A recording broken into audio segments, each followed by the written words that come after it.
तो दोस्तों आज मैं आपको दिलीप कुमार की ससुराल लेके आया हूँ और वो दिलीप कुमार भाई जो वो आफताब थे जिसकी रोशनी से कई सितारे स्टार बने, वो दिलीप कुमार। मैं आपको सायरा बानो के घर लेके आया हूँ। आप मेरे पीछे देख रहे हैं, ये सायरा बानो का घर है। ब्लॉगर अगर वीडियो देख रहे हैं तो भाई चावड़ी बाजार मेट्रो स्टेशन पे उतर के आप इस रास्ते से सीधे आ सकते हैं। ये कुंडे वालान वाली गली है, यहाँ पे अंदर जाके उनका घर है और यहीं पे उनका बचपन बीता है। तो चलिए चलते हैं अंदर। और उससे पहले मैं आपको कुछ चावड़ी बाज़ार का इतिहास बता देता हूँ। और जैसे कि चावड़ी बाज़ार में पहले ज़माने में भाई कोठे हुआ करते थे। अब कोठों का नाम सुन के तो आप यार चौंक गए होगे, यार बहुत इज्जत की जगह हुआ करती थी। चलिए मैं पहले आपको उसके बारे में बताता हूँ, फिर आपको सायरा बानो का घर दिखाऊँगा।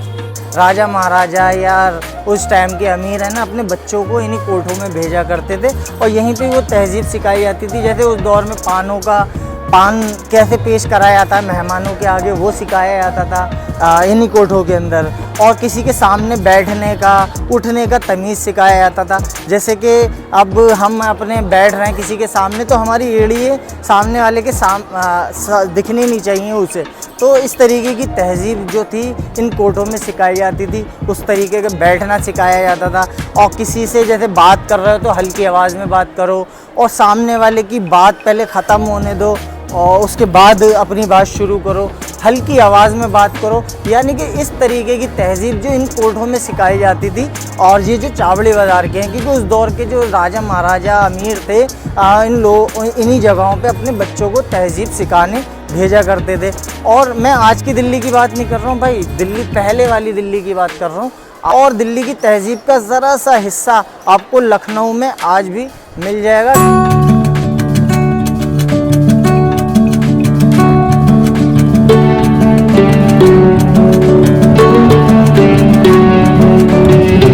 और ये उनका घर है, इसी घर में वो रहा करती थी। कहा जाता है कि ये उनकी नानी का घर है। अभी मैं आपको इसके अंदर लेके चलूँगा और पहले आप बाहर से देख लीजिए। ये यहीं पे ही उनकी माँ नसीमा बानो वो भी यहीं रहा करती थी।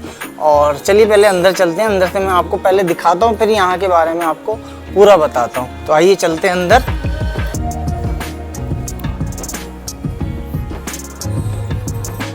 कहा जाता है लोगों ने अपने अपने दावे यहाँ ठोक रखे हैं कि ये हमारा मकान है। तो यहाँ पे लोगों ने है ना अपने अपने दावे भी कर रखे हैं और केस भी चल रहे हैं इस हवेली के ऊपर। तो चलिए पहले मैं आपको अंदर से दिखाता हूँ, वो खैर और बात है, लेकिन मैं अंदर से आपको इस हवेली के बारे में और सायरा बानो के बारे में बताता हूँ। यहाँ पे काफ़ी पुराना है, क्या कहा जाता है 120 साल पुराना ये घर है। और ये देखिए गैलरी हैं, इन्हीं गैलरियों पे वो खेला करती थी और टहला करती थी अपने दोस्तों के साथ, अपनी माँ के साथ।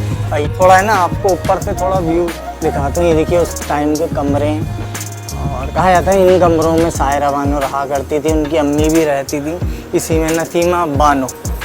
तो ये देखिए कितना बड़ा गेट है ये। अभी मैं थोड़ा है ना उनकी नानी के बारे में और उनके बारे में थोड़ी आपसे बातचीत करूँगा। मैं थोड़ा सा आपको पहले ऊपर से और दिखा देता हूँ। ये ऊपर जाने का रास्ता था, ये देखिए। तो ये रेलिंग है, ये देखिए उस टाइम की ये रेलिंग है सारी। और ये लकड़ी की रेलिंग है ये रिंग, और इसी टाइम की है। देखेंगे कितनी पुरानी हो गई। अभी सिर्फ रियल एक रस्सियों से बांध दिया गया है। तो ये आंगन था। और आप सोच सकते हैं कि सायरा बानो जब एक्टर नहीं बनी थी तो वो इसी घर में यार खेला करती थी। ये देखिए, और ये उनका नीचे का आंगन था, ये छज्ज, ये सब आंगन था नीचे का। सब टूटता जा रहा है, जर्जर हालत में हो गया भाई, बहुत पुराना हो गया है घर। और ऊपर भी देखिए इसकी एक मंजिल और ऊपर भी बनी हुई है। यहाँ पर एक मंजिल और है ऊपर। और सामने जो ये जो कमरे दिख रहे हैं ना, सायरा बानो की माँ और नसीमा बानो और सायरा बानो वो इस कमरे में रहा करती थी और यहाँ पे खेला करती थी। तो ये पूरा घर देख सकते हैं भाई, और महसूस कर सकते हैं जो सायरा बानो के फ़ैन हैं और जो दिलीप कुमार जी के फ़ैन हैं। तो भाई देख लो, ये है उनका घर, उनकी ससुराल, दिलीप कुमार की ससुराल है ये पूरा। ये थोड़ी सी है ना नीचे बातें कर लेते हैं उनके बारे में। सायरा बानो की जो नानी थी वो एक डांसर थी, कथक डांसर, जो यहाँ इसी घर के अंदर डांस सिखाती थी। और उस टाइम में ना बहुत से लोग इसे बुरा समझते थे, इन चीज़ों को सिखाना। आज के टाइम में तो भाई बहुत इज्जत होती, लेकिन उस टाइम में ना गलत समझा जाता था इस चीज़ को। तो उन्होंने सायरा बानो पे इस चीज़ का असर ना पड़े, उन्होंने अपनी बेटी और नसीमा बानो और सायरा बानो को कहीं और भेज दिया था रहने के लिए। कुछ साल उन्होंने सायरा बानो ने, उनकी माँ ने इसी घर के अंदर काटे हैं, क्योंकि ये इनकी पुश्तैनी घर है, यानी कि उनकी नानी का घर है ये। और यहाँ पे बचपन में भाई इन्हीं गलियों में, ये जो आप देख रहे हैं, इन्हीं गलियों में वो खेला करती थी। तो अभी मैं अंदर आपको और दिखाता हूँ। और दो रास्ते थे ऊपर जाने के, एक देखिए जीना यहाँ है, एक यहाँ पर है। ये पूरी हवेली देख सकते हैं भाई, ये हालत देखो भाई सारी, ये देखिए कितना पुराना घर है भाई,